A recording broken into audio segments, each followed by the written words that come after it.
Yeah, you can go ahead and do that, Ben. I'm just going to go Okay, but go ahead and get started if you'd like. great. Yeah, so I'll call this Public Works meeting to order at 8 o'clock on this Friday morning. First order of business on the agenda is kind of our long-term, sewer strategy. And I just wanted to make some brief comments before we start the discussion. And I know Jeff's probably going to have some things to go over. So the reason I called this meeting is I wanted us to think long term, or as we all learn, cathedral thinking. Like what does our sewer situation look like in 30 years from now, and what roadmap can we plan for future councils that are essentially going to hold them accountable so that we do not end up 15, 20 years down the line, kind of running into this issue, which is causing, stunted growth, et cetera. I know what we're doing now. I&I work is amazing. Thank you, Jeff. Clearly it's having results, and we're probably, if correct me if I'm wrong, Jeff, but you have said like that will never end because we have an old system, so we're going to continue to do that. All right. That's correct. Even in a new system, there is a certain amount of extraneous water that it robs the taxpayer. Actually, that it's cost to pump it, it's cost to treat it, that it's just not necessary to do. So that never goes away. Gotcha. It may be a little less in a newer system, but it's in all systems. So we know that for pretty much in perpetuity you're going to do I&I. Okay. That's correct. However, there's a couple other things that we need to be looking at. So, which we are, my understanding is, do we expand the plant? All right. Can we build another plant? What type of other solutions might there be in the long term? And really, I think how much sewer capacity is enough sewer capacity 30 years from now? If we expand the plant to, I don't know, 6 million or 6.5 million, is that going to be enough in year, 2050?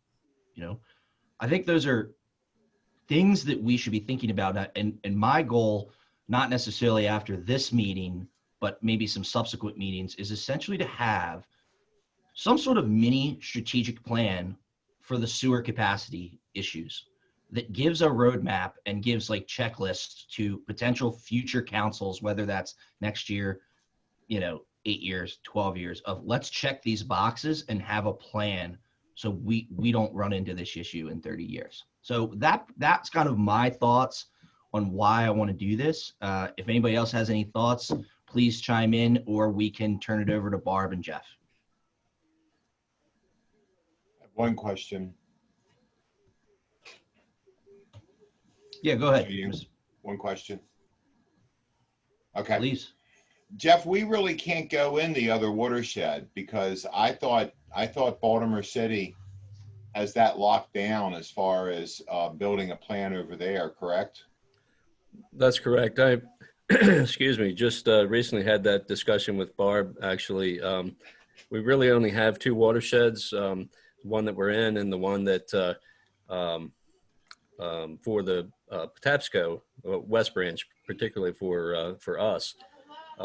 That goes right into Liberty Reservoir. And it was some years ago when we were planning pump station number 5. I kind of checked into that, and Baltimore City's they'll take a hard look at that. They'll come out against us, I'm for sure of that.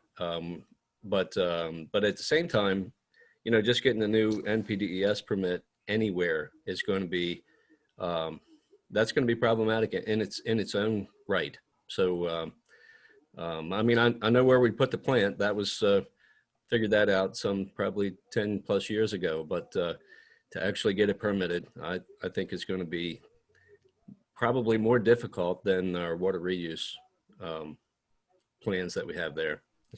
That's my guess. I don't know what would change. Right. Yeah, I don't know what would change. I mean, it ebbs and flows about getting along with them on the flow by capacity on Patapsco. I got along with them fine, but I know Ken Yoen told me horror stories. So you may recall when there was a discussion about developing Finksburg with a sewer system, and that they would discharge directly into it's the same Yeah. same branch, and how the state and MDE and Baltimore City, how they responded to that. Yeah. Maybe I should write about the history of Liberty Reservoir again. It's fascinating history. It would make for a good movie. All right. Well, we need to do something. So I guess I'll turn it over to the experts of how do we make sure this doesn't happen in 30 years? Maybe, Ben, a good starting point might be for Jeff to walk through the data that he sent out yesterday and just give you all a sense of where we're at and some areas he's identified where we should focus our next I&I efforts, if that's okay with you. Yeah, please. So I'm not sure I can share my screen. I know I sent it to everybody. If you would bring it up, we can kind of go over it that way. You want me to try to bring the information up, Jeff, if I can? Sure, that's fine. Anytime.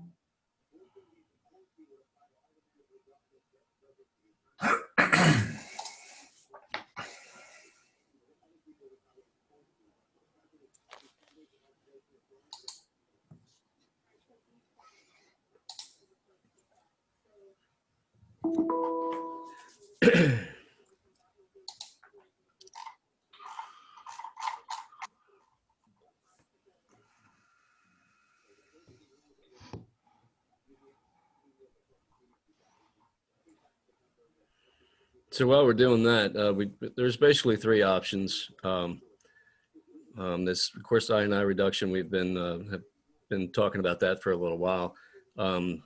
Next step is basically re-rating the plant. And then the third step is the building additional capacity at the treatment plant as well. And that has some of its own issues there. And there's some additional options with capacity at the plant that I'll go into that in more detail once we get there. But the reason I sent those graphs for the,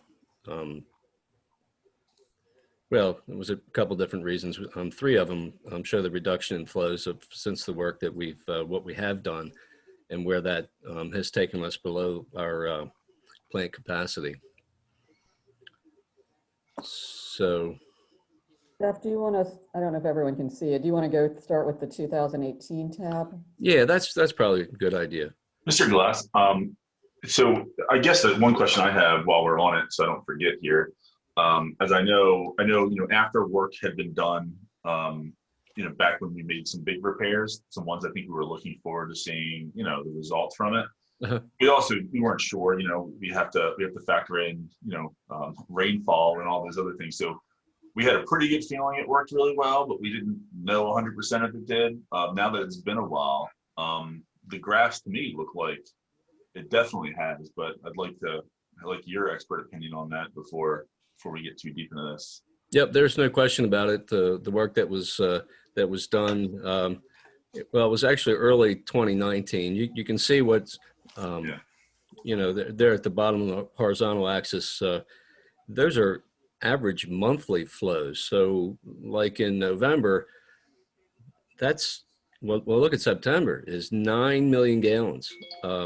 That's average flow. That's not peak. That's the average for the month. So we've had some tremendous flows, peaking flows in the days of the month to be able to come up with an average of that high. So that's a lot. No question about it. Again, we're sized for 5 million. So if you could go to 2019, Barb, please. So you can see where we started to do the work in early 2019. There was the idea was, excuse me, to start that earlier, but we ran into a little difficulty with, we needed to get an easement from, I'll just say we needed to get an easement, and there was some difficulty with doing that. That delayed the start of the project. But as you can see, as we went through the year and we were able to get started, things went down significantly there. Somewhere around August is when we saw the break in being under the 5 million gallon average for the month. So again, this is still it's going to fluctuate to some degree. And I've explained this before, sewer capacity is really not as defined as water capacity is. There are too many variables with it. The weather certainly is part of it. But with water capacity, you get a known amount. You can only pump what it is that's in that in the permit, and you can slowly kind of chisel away at the amount that you have left. With sewer, you can make big gains, but then you can have huge losses then as well. If you had a large weather event and it caused an issue with a pipeline that's near a stream, you could pick up flow, not even know where it's coming from, but pick up flow that would change your influent rather significantly in a short order. So if you could go to, Barb, go to 2020, please. Hey, Jeff, while she's going there, so it looks like in July of this year, is that what you were saying earlier? It was the first time we've gone under 4 for a long time. Of 2019. Oh, I'm looking at 2020. Maybe I should look at 2019. Yeah, it was back in 2019 is when it was August or so is when we broke the 5 million gallon per day. Oh, 5 million. I was talking about under 4. Oh, yep. So that's in 2020. Yep. Yeah, I was having a hard time there for a moment. You need to smile because I was trying to click on the screen and then change the tabs. I had to go back to my other monitor here. Okay. So, okay. So again, of course, this year is not complete yet, but I'd say the under 4 million gallon number is that's a result of less than normal precipitation. But I'm thinking we certainly have more capacity right now in our sewer system than we do have in the ability to sell connections water-wise, if that makes sense. When do we have to submit our next sewer management plan to MDE? So I think we have 2 years on that yet. Oh, okay. So it's not going to be for 2 years that we give them these better numbers? So it's important to remember the way MDE looks at this under normal conditions is it's an average of running average of the prior 3 years. Okay. And that may work out to be just fine because of our I think it was 2017, 2018 where the numbers were so high.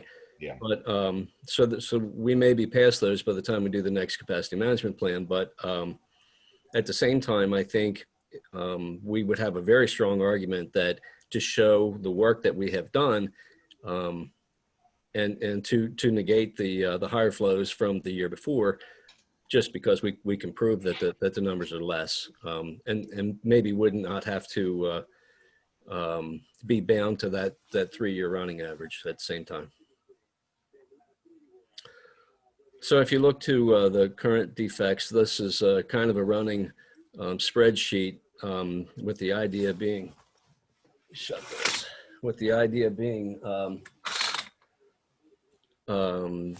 this is future projects basically. So, we continue to add to this every day. There are, without going into to great detail, certainly areas where we know where there's some infiltration coming in, and we try to when we put this out to bid, because that's what's going to happen with this. There'll be some combination of dig and replace, and there'll be some manhole to manhole lining and some spot repair as well. So this will turn out to be much like the work that we did down around the Random House area that caused such a drastic decrease in our influent numbers. The work that is that we have currently bid and waiting to award that at the next council meeting is over in the Spring Mills area. That's going to be primarily dig and replace. So I look forward to reduction in flow there as well. but that's a much larger project there. The bids came in at a little over 1.6, and we have 1.6 to do the work. So, I mean, Wow. if you have any questions at all about any of the particular ones, I can certainly take that into further detail if you need to. If you go all the way down, Barb, there is it says Cops Branch easement. That's currently, that's where they are televising right now. That's the line that goes down through the middle of the golf course there in Wakefield. So the good news is we're finding decent pipe there. There are some places where there are joint leaks, and as you would expect, that's where the pipeline crosses a stream. But that's an interceptor pipe there. That's 30-inch pipe. Wow. Any questions for Jeff, or do you want me to stop sharing the screen now? I don't have any questions. I mean, we kind of know all of this.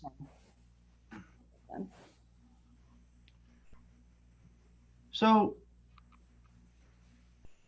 I guess then what I would like to see, and maybe this is, like I said, I don't know. I think we're all kind of aware of what the options are.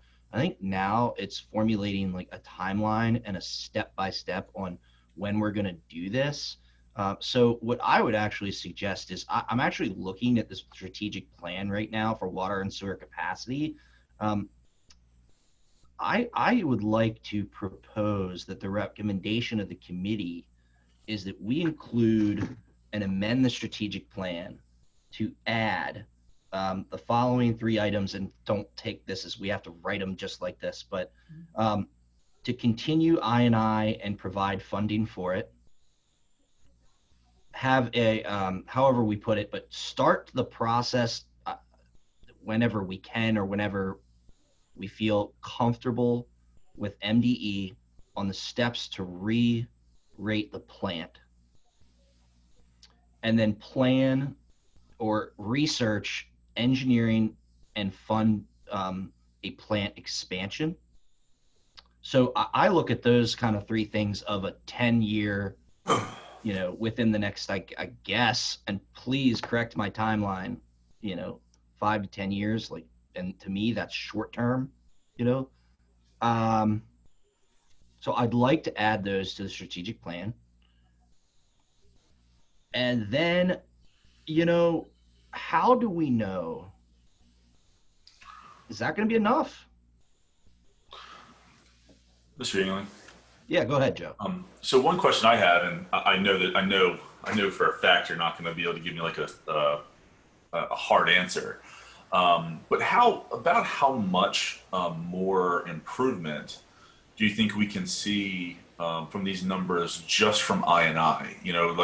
If we expand or build a plant, like you can, you know what you're getting from that. Like all these other things, re-rating, you don't know, but it's not really up to us. But with I&I, like that's the one thing that we have total control over. That's still kind of a question mark. I mean, I know we didn't know what we were going to get last time, but like what's a conservative and then like a best case scenario of how far we can get these numbers down just using just through I&I? I assume that question's for me. Yes, definitely for you. If Barb wants to take a shot at it, she can. I'm going to do it.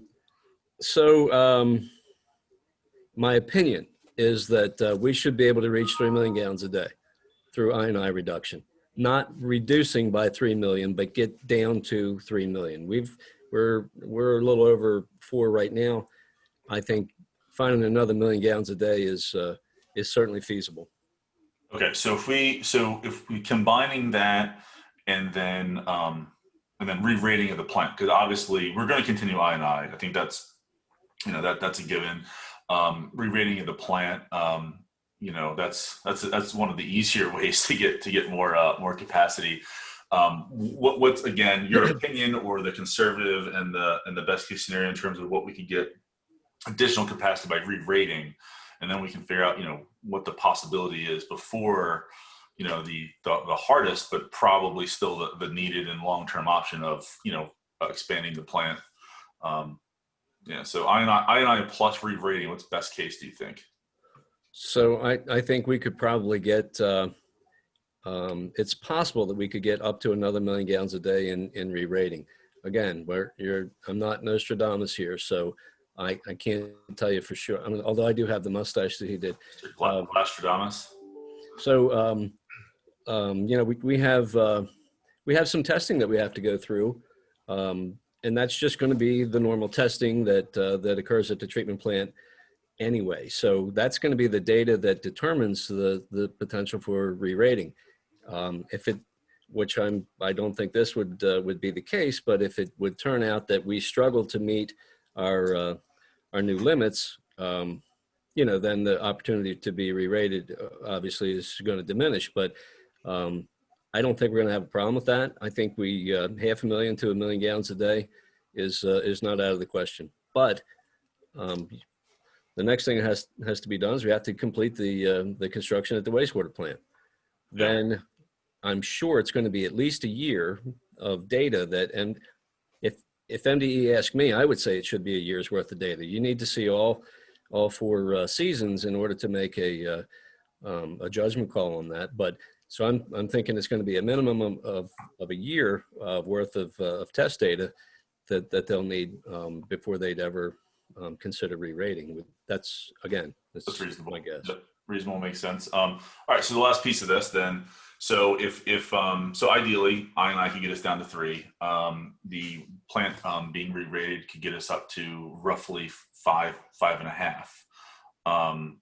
I guess the last piece is if we expand the plant, where could the upper limit of that be? And I think at that point we're just limited by the watershed, right? And is that at 6, or am I making that number up? I feel like I remember the 6 being something.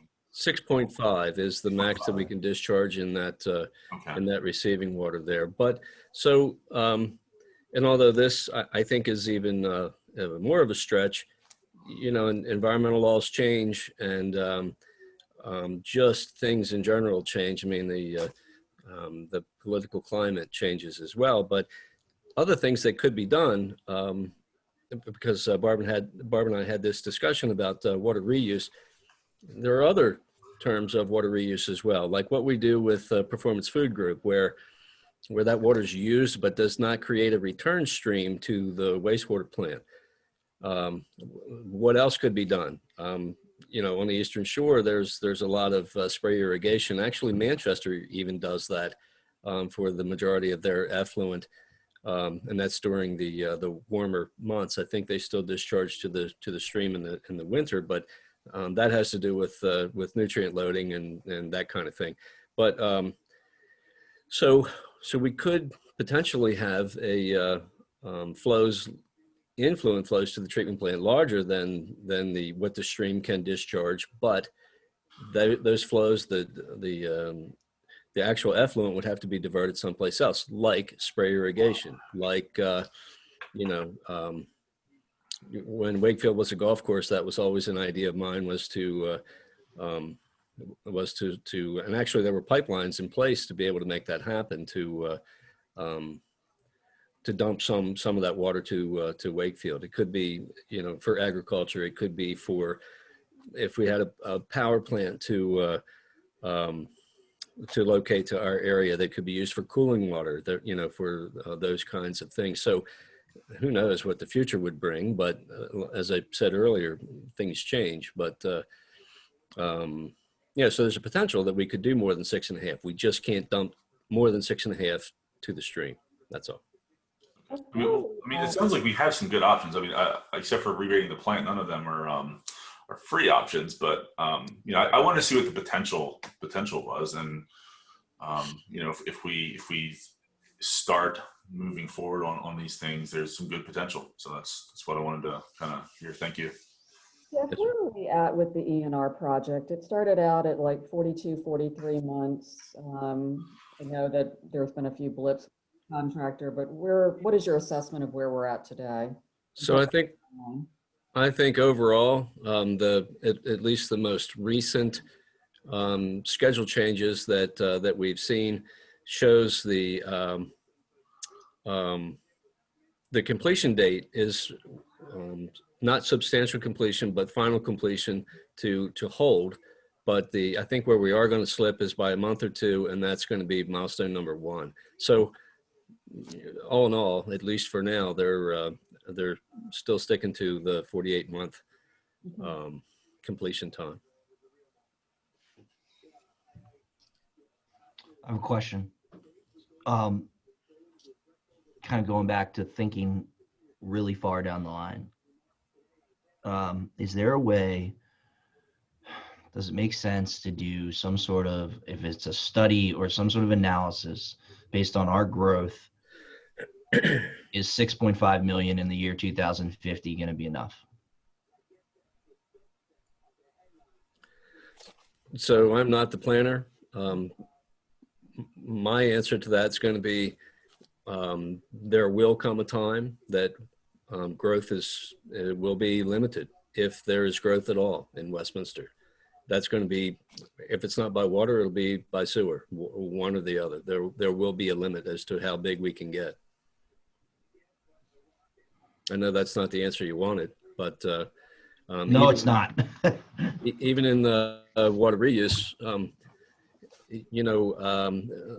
regulations really have to change in order for us to create a constant loop of just, using the water we have, and then of course the reclaimed water as well. I don't think that will ever be within my lifetime an unlimited resource there. I think we'll have a cap even on the on water reuse, and again, until we come up with something alternative discharge measures for the wastewater plant, we will have a limit. And so the amount of growth that you have up until the 50 years you're talking about is going to continue to chip away at that until there's something new that rears its head. So maybe reclaimed water will be the fuel of the future. Maybe we'll crack the hydrogen and oxygen molecule with some amazing technology sometime. So You'll do that in retirement, right? Okay. I have to reverse gravity first. I'm working on that. Okay. Beth, you and I talked a little bit about the timing of when any engineering related to the plant expansion should be done. Could you share your thoughts on that with the committee? Sure. I think that I think it's a good idea to get that work started, but I think there is, I don't think I would do that just yet. The reason for that is things change.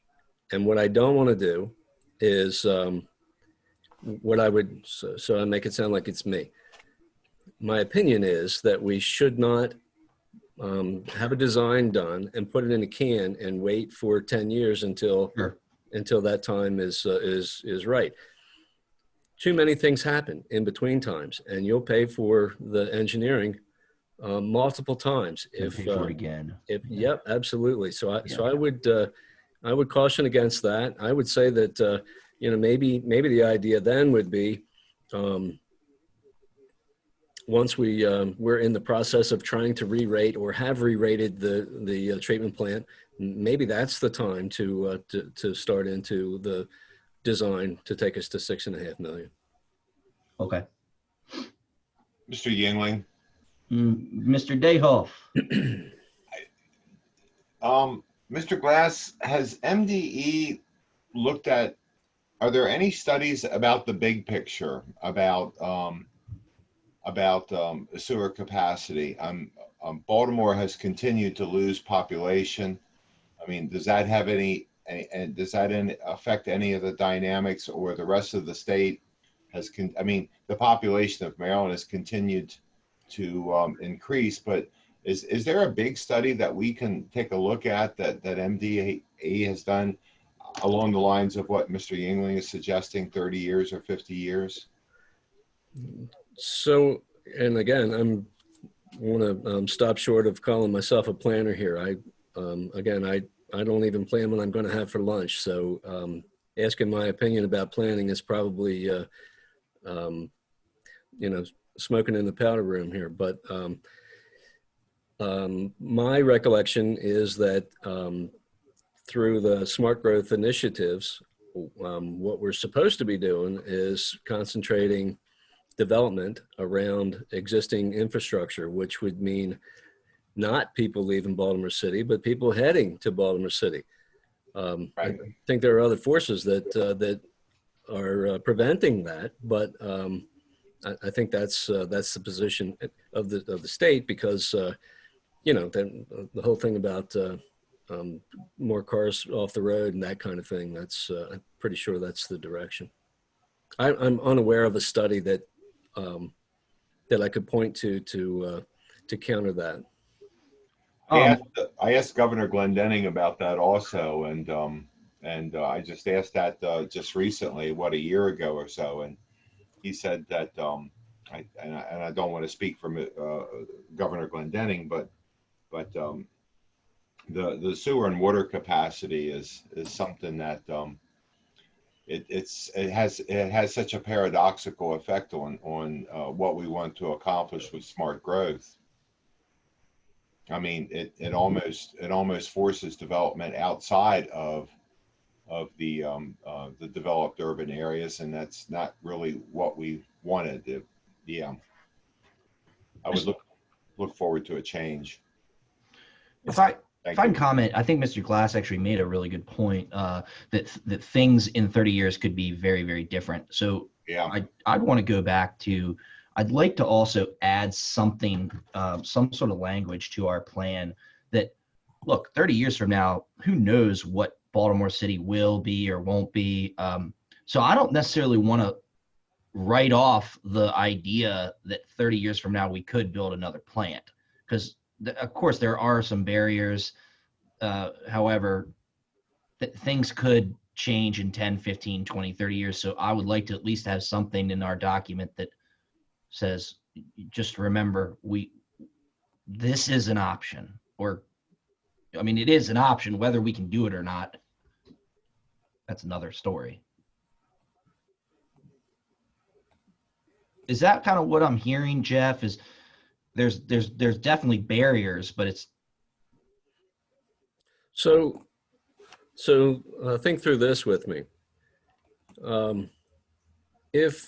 If every wastewater plant discharged water with a zero pollutant or near zero, much like the quality of the water that we're talking about for water reuse, then any downstream user wouldn't be concerned with sure.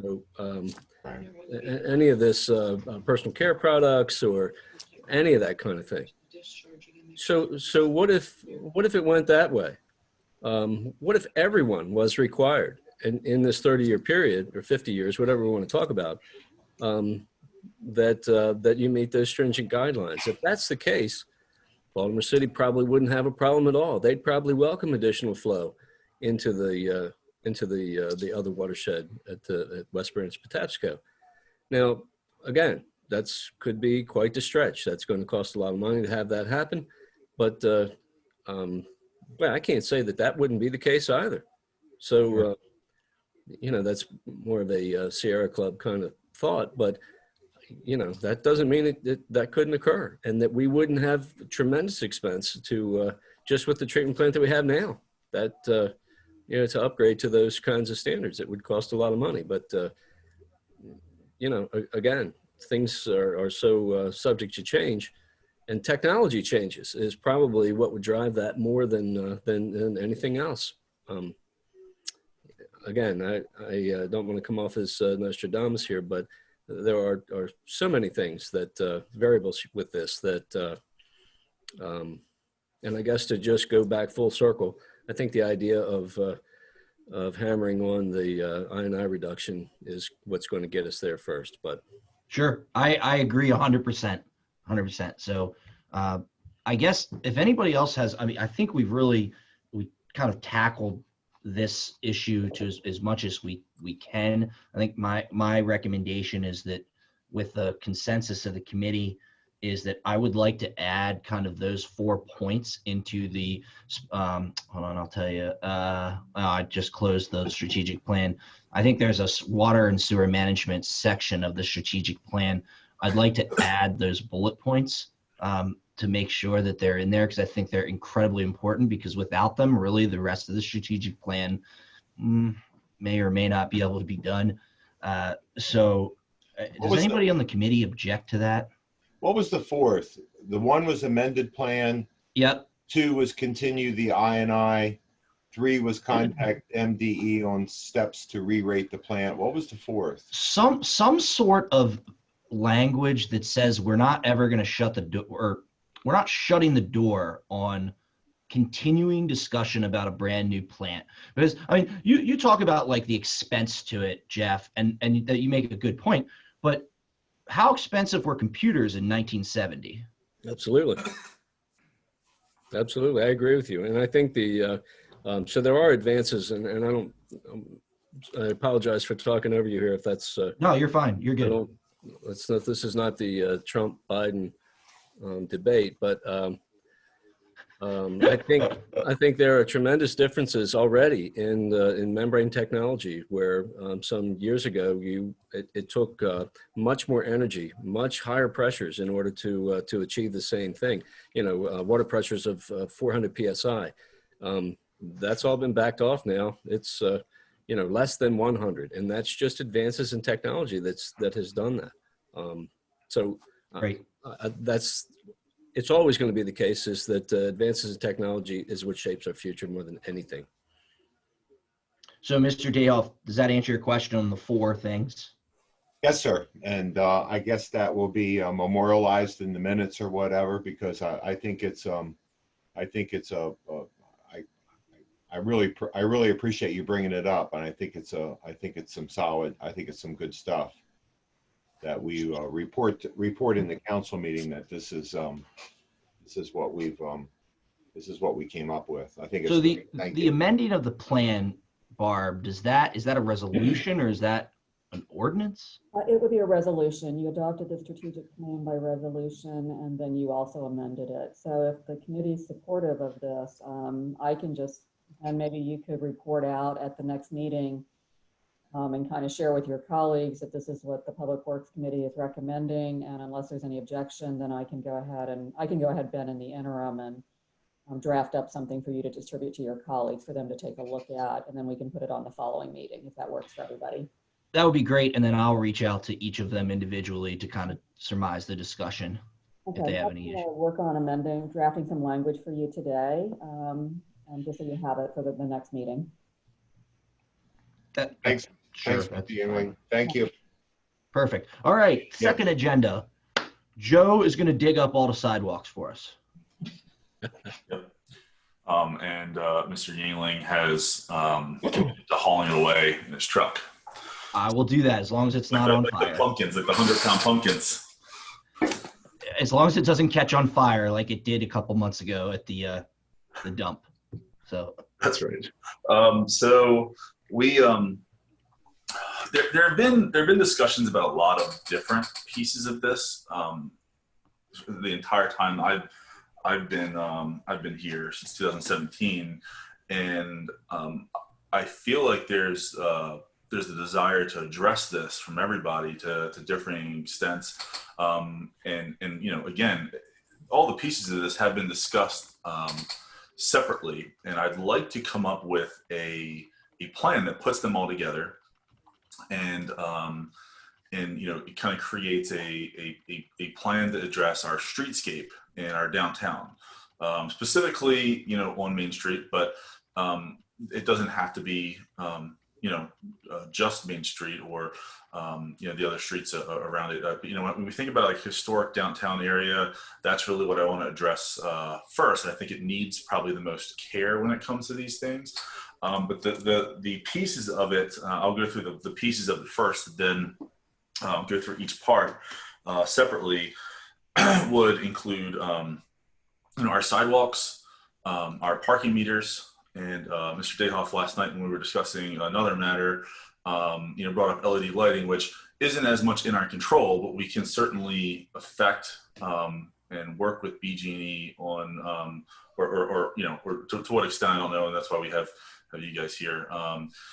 You know, kind of where they upgrade those, but there are, you know, you look at a lot of places and when their downtowns, when they have these big shifts and these big changes that their downtowns are thriving, you know, you look at, you know, certain places and what they do with streetscape, and that's a big part of it.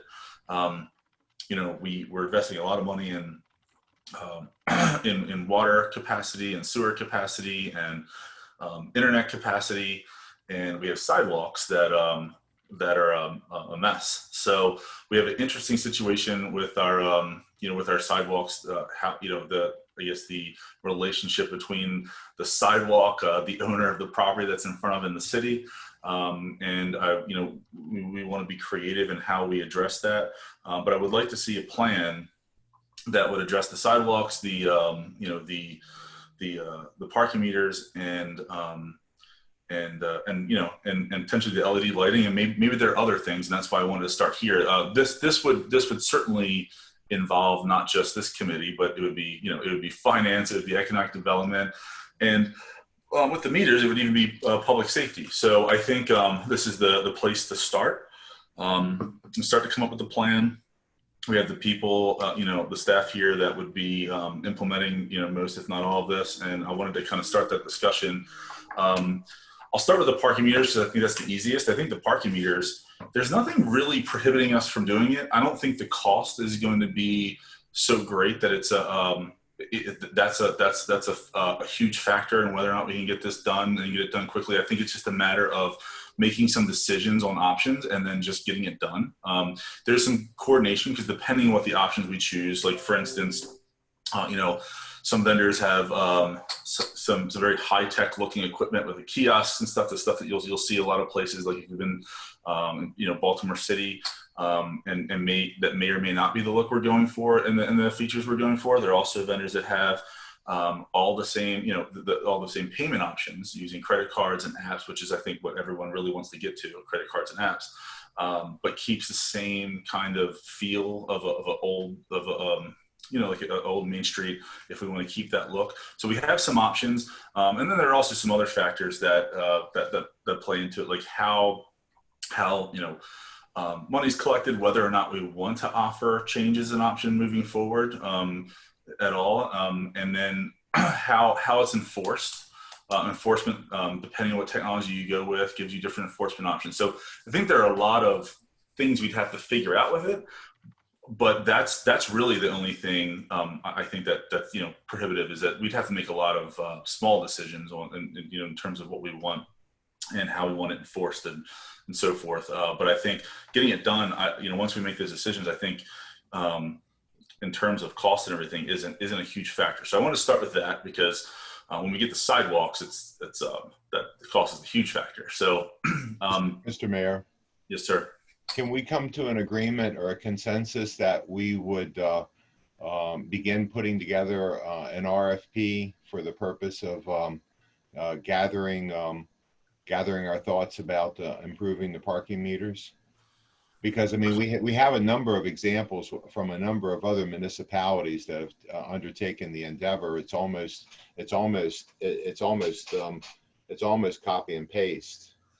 Well, and that's exactly, so I agree with that. I think one of the things I really want to do it now, wherever I travel, I always look at that. That's something I take pictures. I everywhere I go, I take pictures of the different parking approaches. Yeah.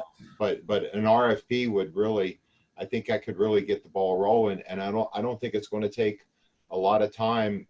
I don't think it's going to be.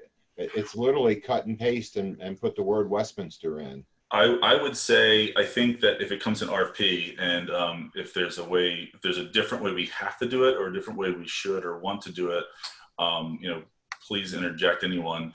But I would say that if we did RFP soon, we should have it kind of, you know, leave it a little open so we see what kind of options and all that we have. Yeah. Because we have those different options, and then, you know, that's a way that we can kind of you know, decide what's best in terms of, you know, again, all these things, you know, enforcement and whether or not we're going to collect change. Like there's, I think that's pretty much I think that's the route we'd go, or I would want to go with that. But I think sooner is better than later with that, because I know it would take a while. But yeah, I'm for that. And then LED lighting, that's really just us working with BG&E, I think, and I don't know to what extent we could affect that, but I'd like to hear Mr. Glass's opinion. That's when I'm done with this, on how much we can kind of shape where they're addressing. I know for the large part, or a large part of where they address that first, it's determined by where our facilities are need repair. But obviously there are places that we want to prioritize where there's like foot traffic and things like that, which is the downtown area that we're talking about, to have better lighting. So I'd like to pursue that. But when it comes to sidewalks, which is in my opinion the big one, everything else I think is going to pale in comparison to that. The issue is the property owners are responsible for the sidewalks, the way everything's written. But I'd like to make it easier for them to address the issue. So looking at, and look, none of these things are my idea, for the record. I've just been asking around and talking to people that may have ideas with this. And there are a couple of different ways that we could go about it. And I think what we need to be aware of going in is that we can have multiple sources pay for it. There's obviously the property owner. Is there a way to incentivize the property owner to invest in repair and replacement of their sidewalk? I know that there are grants out there that we can get, and how will we work that into whatever plan that would incentivize the property owner? And then there's the city, and to whatever extent that we want to or can fund it. So there are essentially like three possible sources to fund it. And can we set something up that allows two or all three of those sources to incentivize the other ones to repair the sidewalks? So one idea that was floated by me was,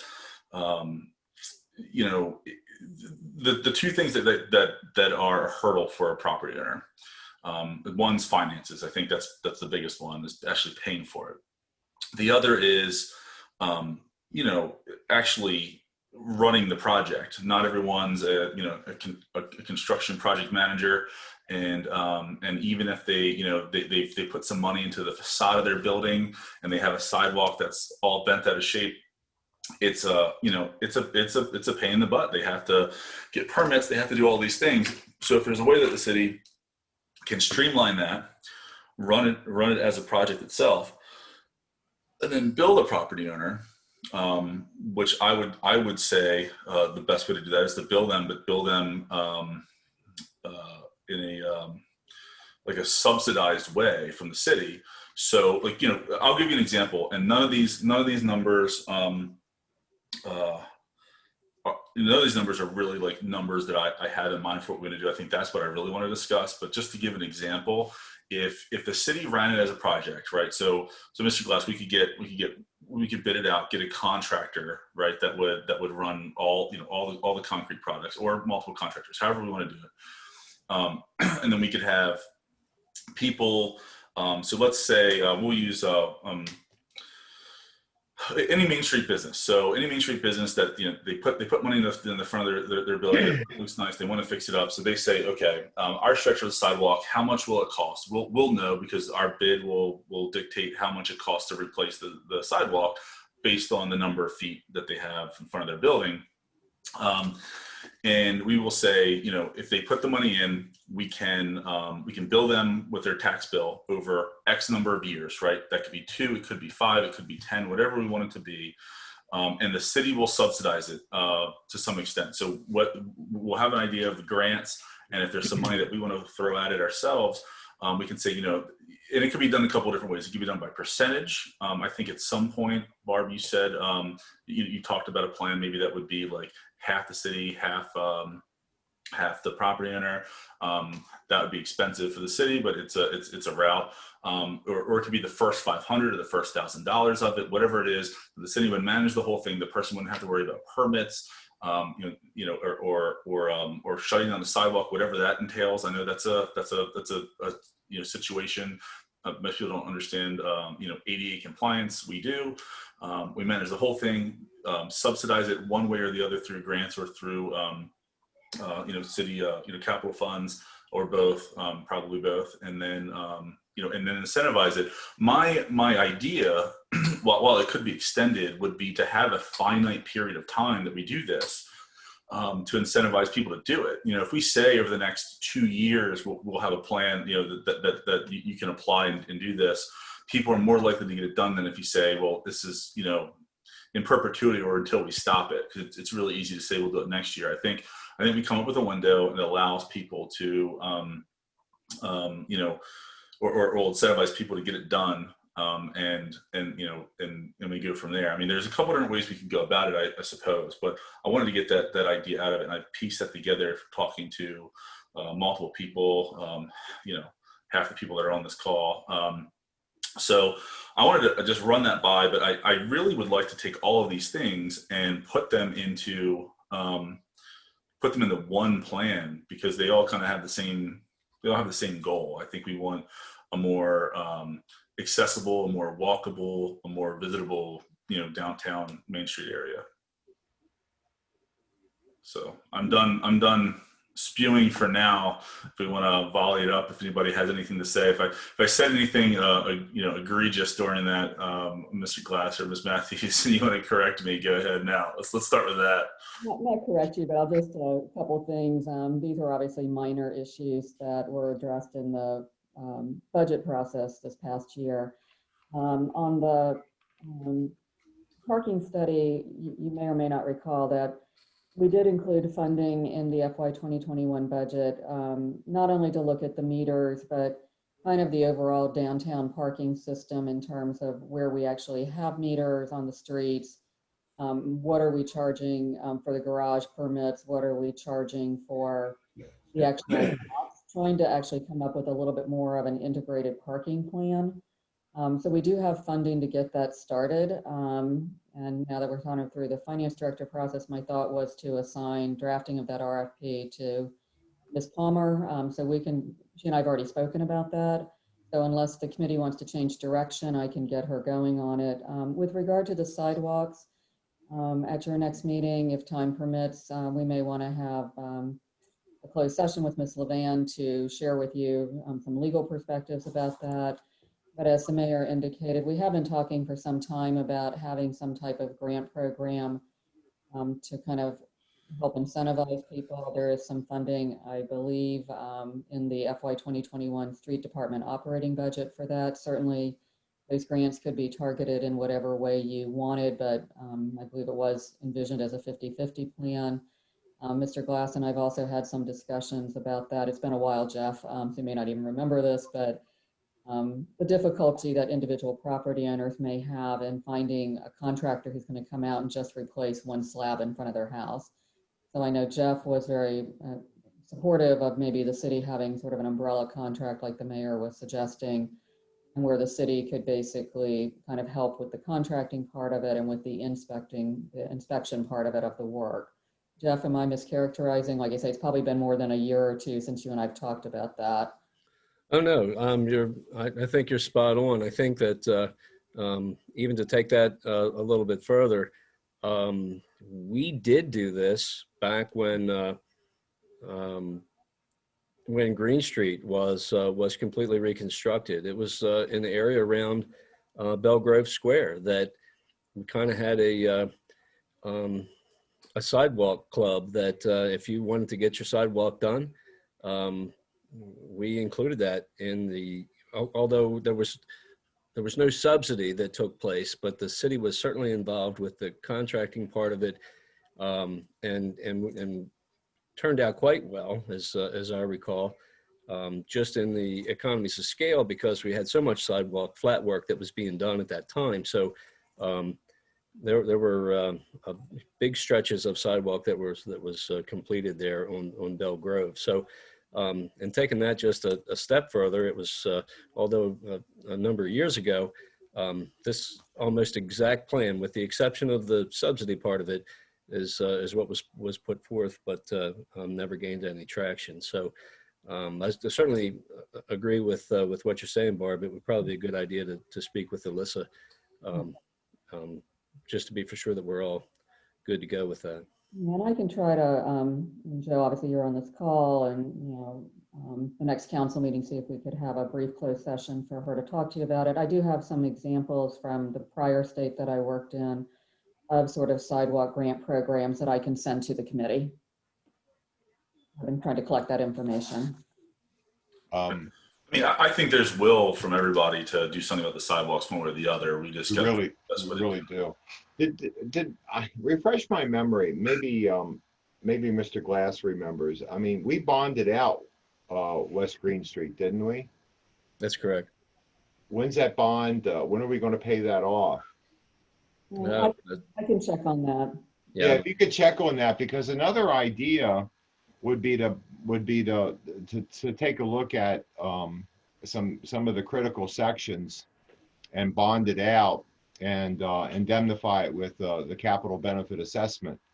And I think it's a difficult conversation, and if you could cover Mr. Yingling's ears for a moment, we may really need to start looking at the capital benefit assessment, because of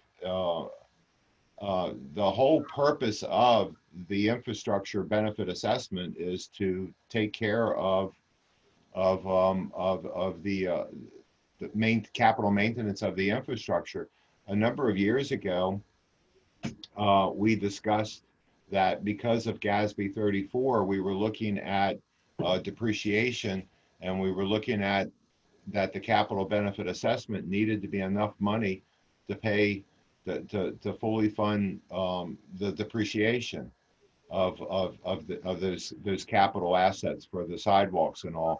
And I don't remember GASB 34 well enough. I mean, I'm along with Mr. Glass. I don't remember what I had for breakfast already, but I thought I know such things as the Green Street Bridge is now depreciated.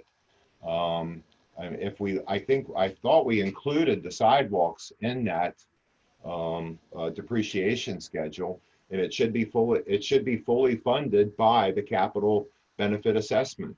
Yeah, I guess 2 comments. All the city's infrastructure, as Councilmember Dayhoff is saying, is subject to GASB 34 and depreciation, and that's part of something the auditors look at every year. Right. We, as you might recall, we have 3 potential benefit assessment fees that developers will pay: one on the water, one on the sewer, and then for the general non-utility one.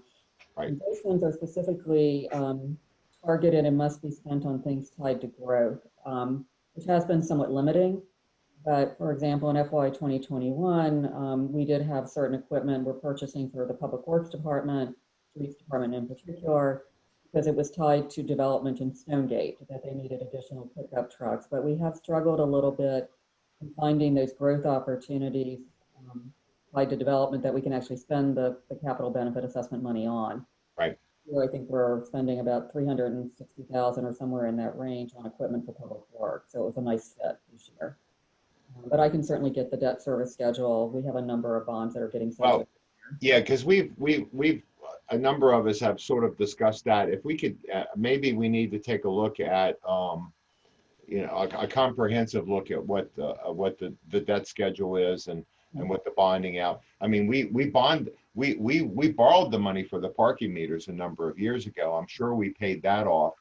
But I'd be curious as to where we are with we bonded out the parking decks, or at least one of the parking decks. I would be curious as to where we are with that, and see what wiggle room we have to indemnify, because I mean, we really need to do something about the sidewalks. We got to totally rethink it. We really, really need to do something about them. Just so the finance committee, we have our last several meetings, I suppose, over the past year or two. We have been looking at the debt service schedule, and there's some stuff coming to a close. So I think maybe the best, because it sounds like maybe the benefit assessment can't be used for sidewalks, but why don't we come up with like a list of different ways this could be funded, and then we can and because maybe it's not one source, maybe it's going to be a combination, and then so I don't know if that's something that Matthews would work on with our new finance director or what. But if we just come up with our different options, and then and maybe that's something we do before or after we talk to our city attorney about legality of this, just so we don't do a bunch of work that it's a waste of time. But we have our options in front of us. We can discuss them. I think, and to kind of keep in mind, there's kind of two different ways to talk about benefit assessment. So one is the money that the city is collecting, that is from people developing in the city, that has to basically be spent on growth. It's almost like an impact fee. The other thing some communities do, and Mr. Glaston, since he was part of the Green Street project, is sometimes cities will undertake work in a certain area that's more for feasibility and access purposes, sort of what we're talking about. And there's a special assessment, not a benefit assessment, but a special assessment that is put against the property owners, and they pay it off over a certain period of time. So that work actually gets tied to the individual property owner's own property tax bill. And so Rockville did it in some cases. I know when we were, as Mr. Glass was alluding to, we were doing some street work. We had people who wanted to replace the driveway ramps, leading up to their own personal property. The city would actually do that work, but they paid it off over a period of like 5 or 10 years through their property tax bill. So there definitely are some ways to do that, whether the city's actually paying for it or the property owner is. But once again, I'll get something set up with Ms. Levan to brief you at your next meeting. I believe Mayor Dominic might be able to remind me if I'm wrong, but I think we might have provided a debt service schedule at some point. I can't remember if it was to the full elected body or to the finance committee back in the spring. Ms. Palmer's on vacation today and Monday, but I think I can find it in my emails and send it out to the Public Works Committee members. Definitely Finance Committee. It may have been the whole elected body, but I know we did it in Finance because we were. I specifically remember looking over the next 2-3 years what's coming to an end because we were. That is part of your pool discussion. So yeah. I'll read that out and send that to the committee. Thank you. I mean, I will say this: if we're willing to bond out money, for roads and a pool and things like that, we should be willing to do it if that's our only and best option for sidewalks. I think especially if we can line it up with other debts that are going to be going away, we do it in a way that's not going to cause a negative cash flow at all for the city. I think that's certainly a good option. I'll also talk to Mr. Depot and Ms. Anderson to see what type of grants may be available through the state for more of an economic development, community development purpose. They usually have pretty specific criteria, but there may be some grant opportunities there. Obviously the state's kind of going through an economic crisis with COVID, but she at least might be able to tell us what grants we might be eligible for when funding becomes available. Okay, thank you. I think we're not at your 9 o'clock time frame, Mr. Yingling. Did you? Yeah, my appointment's running late, so I'm just gonna stick around until they show up. So, were we gonna discuss the farmers market? Was it on the agenda? It wasn't on the agenda. I had emailed Ms. Haggerty to tell her that it wasn't specifically listed, but I thought you were going to bring it up under other business. I did text her earlier to let her know that you would talk to her offline since she had a conflict as well from a time. Okay, I'll bring it up under other business. And I think everyone's kind of aware of the idea, and wanted to give Mr. Glass kind of a opportunity to outline what the implications may or not be on the department, and get his very, straightforward assessment. Is this feasible? How could we make it work, et cetera? So, Mr. Glass, all you. So I did meet with Brooke, and we kind of went over what her expectations and needs would be versus what ours are as well, with having half of the utility department to work out of the Stocksdale property. Have to admit, it's worked out quite well for utilities to be there, just in the separation of employees in the event that we had would have issues with the virus. I'm happy to say that other than some scary moments, we really haven't had that. So Nobody tested positive, and so the separation probably, because we didn't have any positive cases, probably is by luck that it's worked. But so I think it's worked out quite well, what we've done so far. Anyway, back to the meeting with Brooke. I think the initial concept of using two bays of that area for the winter market, I think there was some confusion there. I think after Brooke and I spoke, what she was looking for was, so you picture there's 5 garage doors on the side of the property there, with partition walls in between, but not in between each of the garage doors. So there are 2 garage doors, a partition, 2 more garage doors, and another partition, leaving the 5th garage door completely separate. So what Brooke was looking at in the use of 2 bays was basically all 4 garage doors that are separated by those partition walls. That being the case, that only leaves the 5th bay option available for utilities to work out of, and unfortunately, that's just not enough space for us. We really need to have pretty much all the garage doors available for us to keep the equipment in. That's the sewer, pretty much the sewer side of utility maintenance that works out of that area.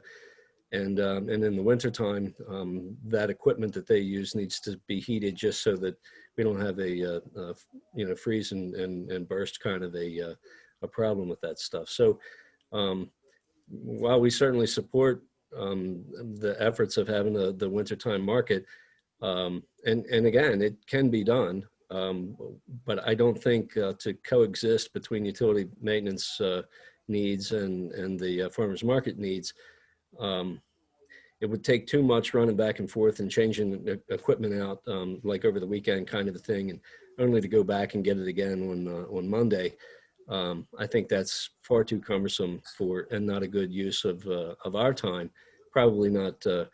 Of course, Brooke's not on the call, but I think she would probably have something to say about that as well. So if we want to do this, what it would take is for utilities to everybody to move back to the same facility again, and we can certainly do that as well. It's again, it kind of goes back to the risk that we're willing to take.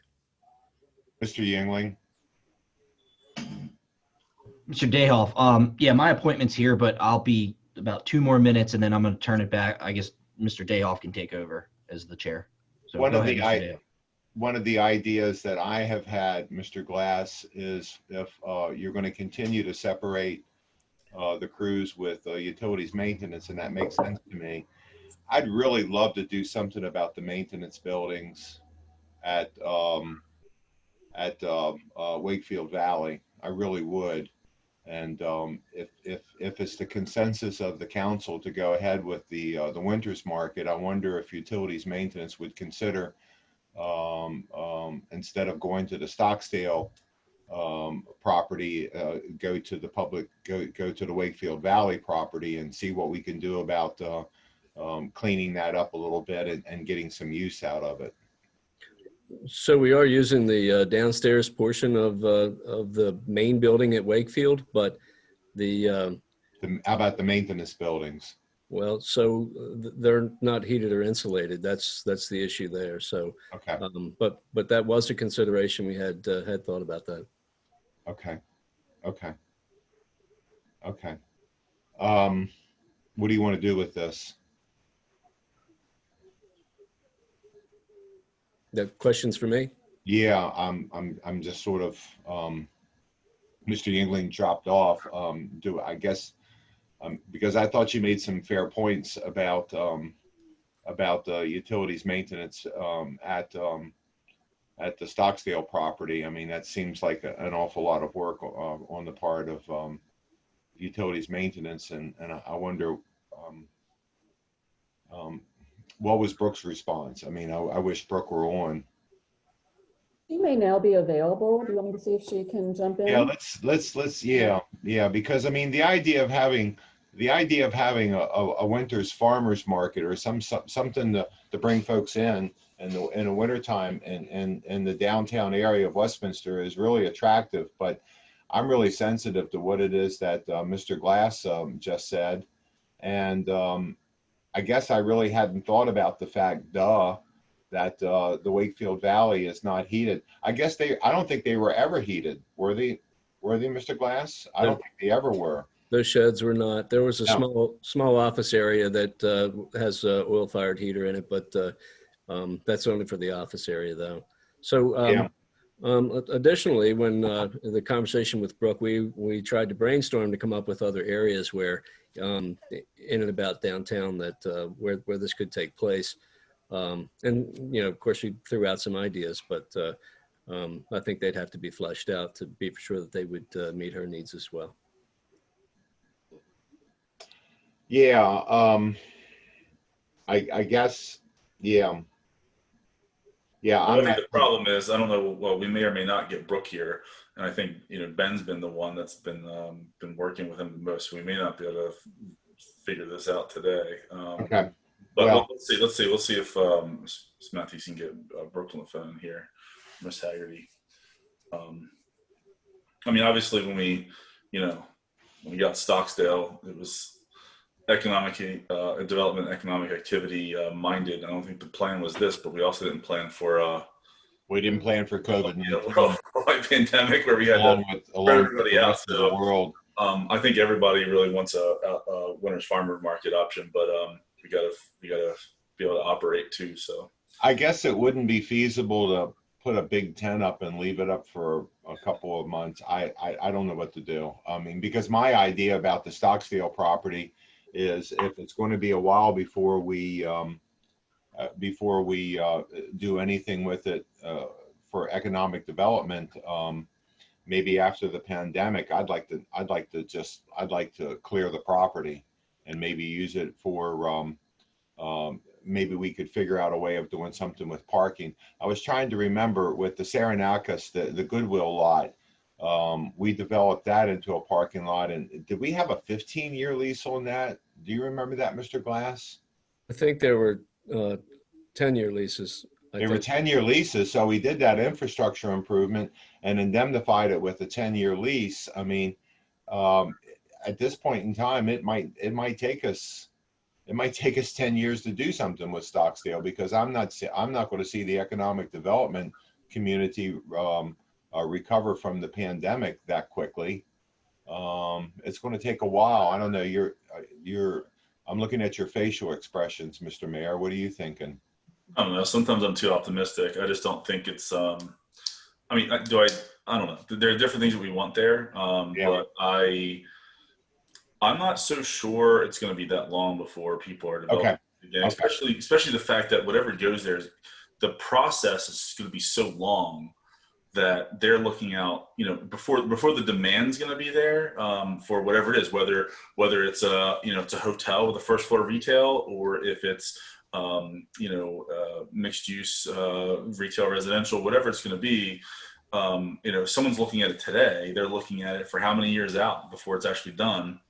Well, I don't think in 3 years. I just don't think that we're going to be still deep in the recovery from this. I think once once it's begun, I think it's going to come back fast. That's my opinion. okay, and there's a strong argument for that. But there's funding. You have to get funding. So in order to finance like something like a hotel or something like that, that needs to be open. So there are more factors than just where the demand is and where it's going to be when the project's complete and so forth. So there are factors there that I don't I don't totally understand. I understand the economics of it a lot better than I understand the financing side. So But Mr. Glass, back to the farmers market before we're off of it. So I know it's only like one day on the weekend, but what is entailed in order for them to use it, on Saturday? Like what do you guys have to do? I would guess on Friday and then Monday or whatever I believe. in order for them to be, you know, what are the holdups, just so I better understand it? So the discussion has been, we would build a partition wall between the office area and the vehicle bay area. We would take down 2 partition walls then, as what had been discussed, between bays 2 and 3, and I guess 3 and 4, that would be. But then, so the whole area would be open inside. So then sometime earlier than quitting time on Friday, all the equipment that would be in the in those bays, 1, 2, 3, and 4 at least, and probably the 5th one as well, would be relocated back to the main building at utility maintenance. Then on Monday, again, it would all be then taken back to the street and stored there at the same time. I mean, I don't know what that entails. Like, what kind of time commitment are we talking about? And like, how many people? Is this like, you know? So right off the top of my head, I know the jet machine's going to be there. The camera work is, and that van's going to be there.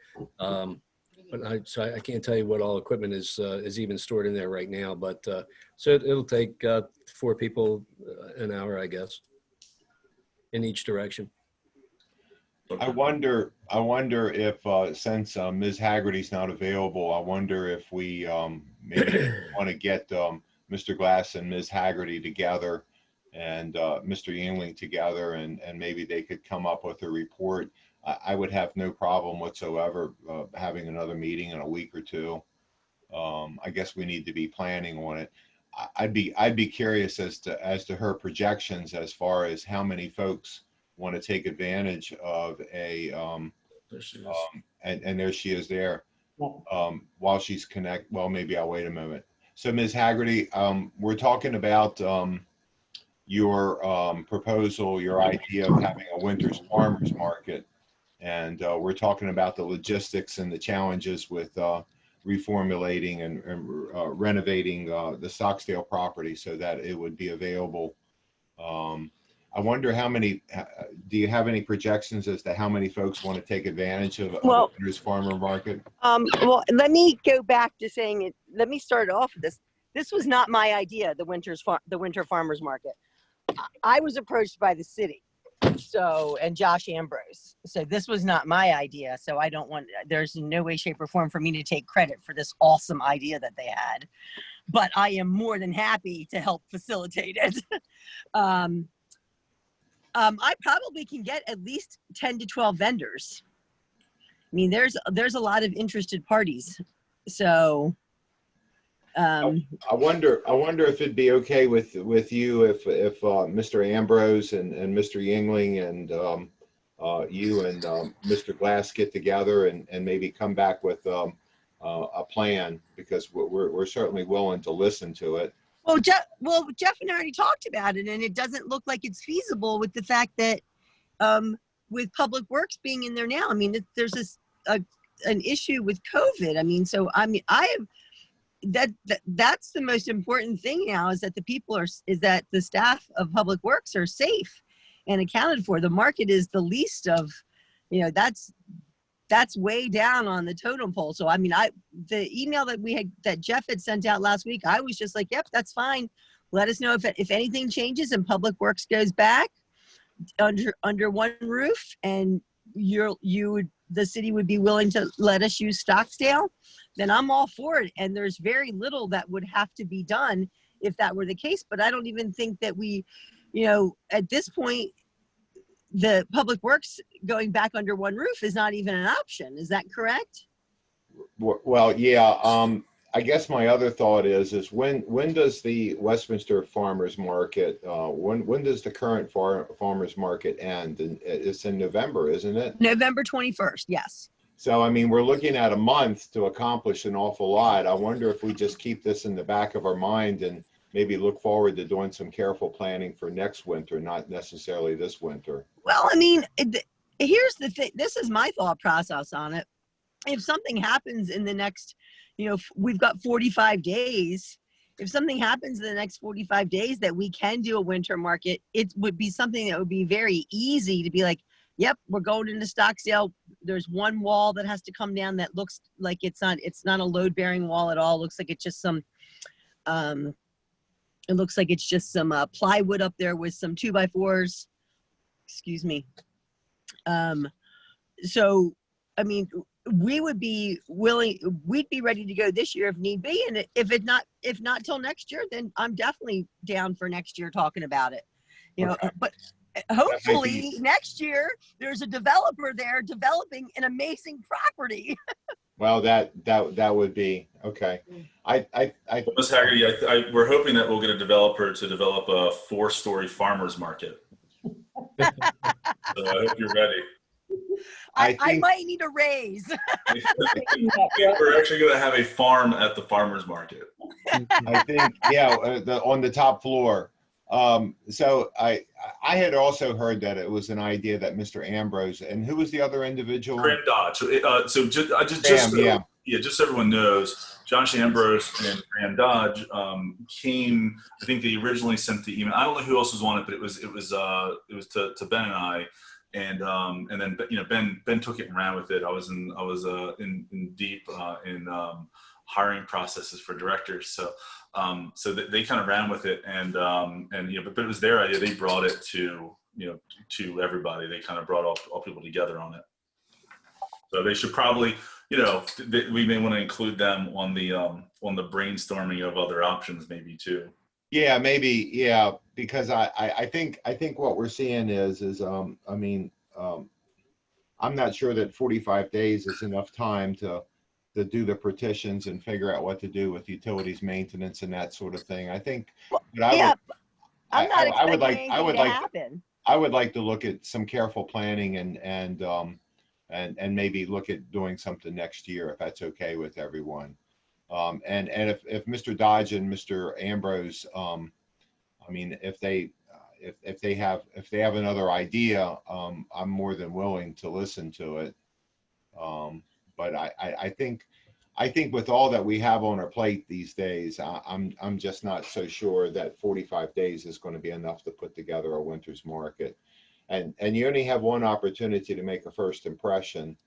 So I would want the winter's market to be pretty well planned out and going.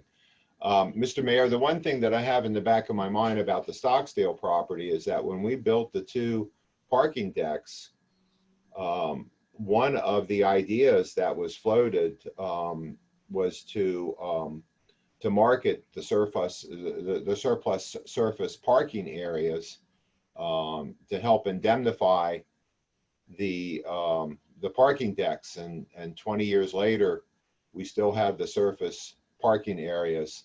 So, I mean, I'm looking forward to the Stocksdale property being developed as quickly as possible, but we may, in the interim, we may want to take a look at, and maybe this is something for the Economic Development Committee, we may want to take a look at knocking those buildings down and doing something with extra parking while we're waiting for something to come forward.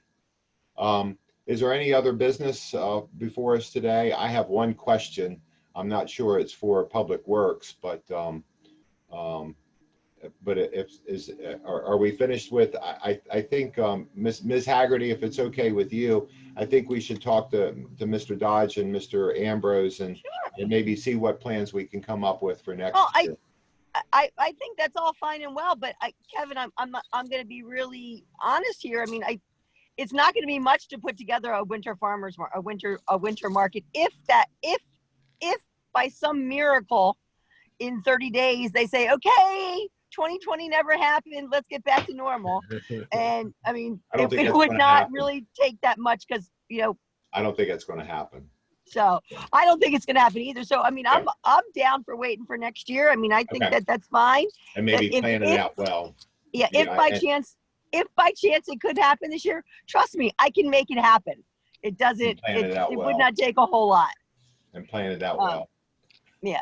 So anyway, okay, I'm going to sign off. Thank you all for having me. It's good to see you. Thanks for all your work with the farmers market. Thank you.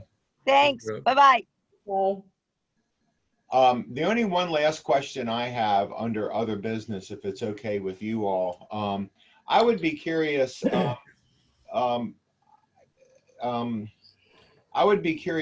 handles, and maybe Mr. Glass remembers this, who handles the demolition permits? So that would have to go through the county. No, I thought we specifically changed some things around a while back. And I did the research on it, and I don't have it in front of me right now, and it's already been an hour and a half meeting, so I don't want to perseverate upon it, but I think we ought to take a look at that. Maybe if it's okay with you, Ms. Matthews, I'll send you my research on that, but I would be curious as to what demolition permits have been let recently. And maybe if it's okay with you, Ms. Matthews, what I'll do is I'll give you a quick call right after the meeting and maybe expand upon what it is that I have, why I'm asking the question and that sort of That'd be thing.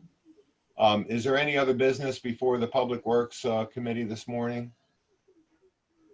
Not that I'm aware of. If not, it's 9:27. Let's go ahead and adjourn. Thank you, everyone. It was great to see everyone this morning. Thank you very much. Everybody. Thank you. Bye-bye now. There you guys. Yeah.